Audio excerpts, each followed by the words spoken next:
Over here, we've got our rendering team. So they're a big part of that. Our visual effects team is over here. Back end, sound, and then the gameplay content to sort of make everything work together.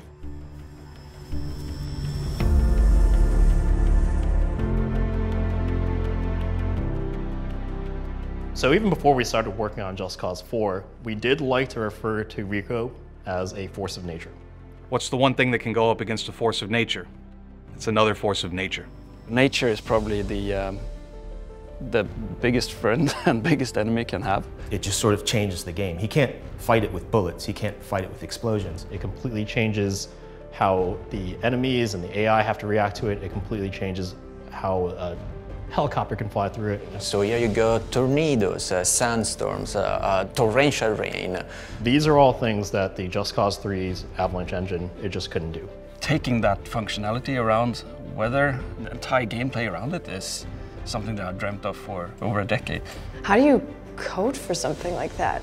Well, we look at real-world events Yeah. and look at the aerodynamics of objects, and we actually compute them and try to figure out how can we make it look realistic, but also still be fun. We actually have a proper simulation system that takes into account humidity, wind currents, air pressure, and this is reflected in the shape of the clouds, that this time around are real clouds. They have a volume. So you can actually feel like you're touching them and going right through these particles of clouds.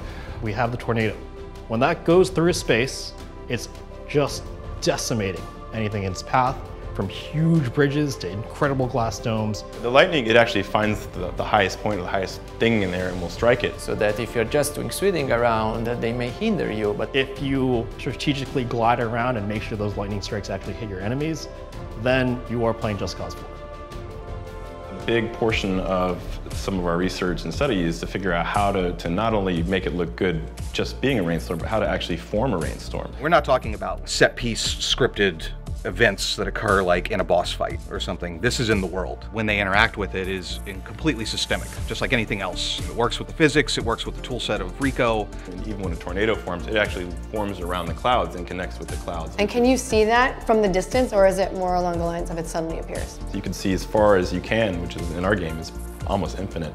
Really cool to say, oh, there's a tornado over there, I want to go there, which is, we give you full control. once you learn how they work, you can use them, for example, by throwing a black-hand vehicle up into the sky and then enjoy a lightning strike it. Use your customizable grapple hook to attach an airlifter to an enemy and then watch them float up in the air. You could even kind of surf the tornado itself. And the point is that it's not just about visuals, it's not just about atmosphere.